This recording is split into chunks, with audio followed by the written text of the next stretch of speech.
જય દ્વારકાધીશ મિત્રો, કેમ છો બધા? મજામાં જશો તો ચાલો આજે હું તમને બતાવું છું રાસાયણિક ખાતર અને રાસાયણિક દવા વગરની એકદમ ઓર્ગેનિક રીતથી તૈયાર કરેલી નારિયેળી. તો ચાલો, અને અત્યારે આમ જોઈએ તો આપણે હાલના સમયમાં ખૂબ જ મોટા પ્રમાણમાં નારિયેળીનું વાવેતર થતું જોવા મળે છે. અને ચાલો હું હવે તમને બતાવું છું આજે ઓર્ગેનિક રીતથી તૈયાર થયેલી નારિયેળી. અને જો આમાં રોપાની આવક પણ ચાલુ થઈ ગયેલી છે, આપ જોઈ શકો છો. જુઓ કેવું છે આ ખેતર, અને જો આમાં ક્યાંય પણ તમને હે ને રાસાયણિક દવા કે રાસાયણિક ખાતરનો ઉપયોગ કરેલો નથી. જુઓ તમે છે આમાં ક્યાંય, ને આમાં તમે જુઓ ને તો એક થડ ઉપર 3 થી 4 લૂમ આવેલી છે, અને એક લૂમમાં પાછા 20-25 રોપા છે.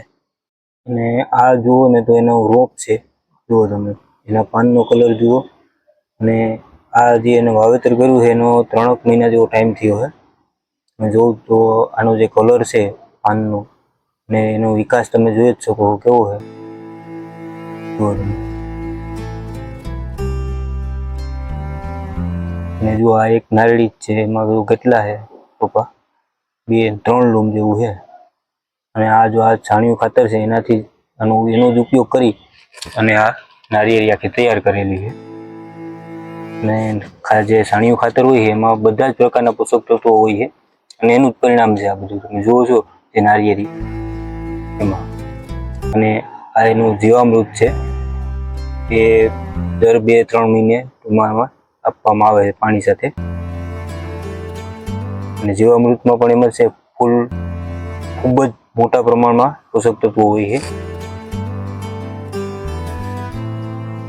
અને જુઓ આ એના પરિણામ જોઈ લો તમે. આ જે એક નારિયેળ છે એનો એકનો કલર જુઓ, અને કોઈ પણ જાતના દાગ કે કોઈ વસ્તુ જોવા નથી મળતી.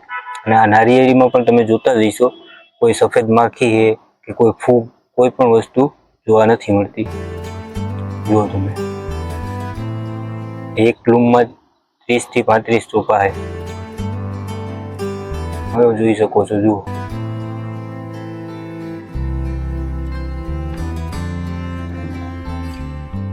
જોઈ લો. અને જુઓ આના થડ પણ હજી બહુ વ્યવસ્થિત રીતે બંધાણા નથી, ત્યાં જ આવક ચાલુ થઈ ગઈ છે. જુઓ તમે,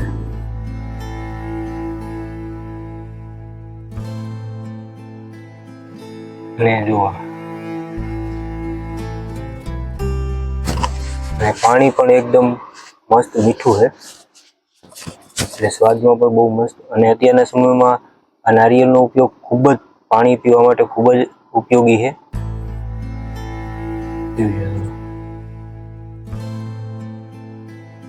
એની ક્વોલિટી જોવો તમે ખાલી કેટલી મસ્ત છે.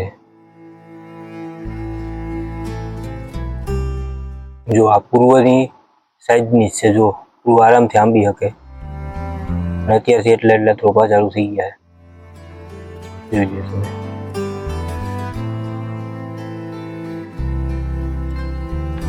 એક લૂમ ને એવી તો 3-3, 4-4 લૂમ છે. જુઓ બધી નારિયેળી એકમાં જ છે એવું નહીં, જો બધી જ થડ ઉપર છે. આની ક્વોલિટી પણ, રોપાની ક્વોલિટી પણ બહુ જ મસ્ત છે. અને આ પેલું ક્રોસ બોનાગી છે ને, એ રોપ છે આવેલો. 3 વર્ષ જેવો ટાઈમ થયો હોય.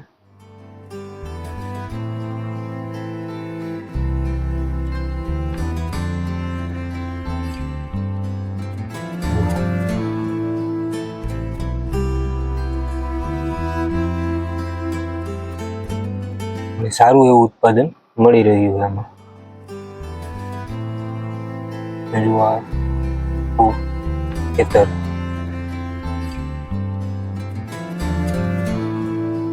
હજુ થડ પણ હજી પરફેક્ટ બંધાણા નથી, ત્યાંથી આવક ચાલુ થઈ ગઈ છે, જોઈ શકો છો આપ.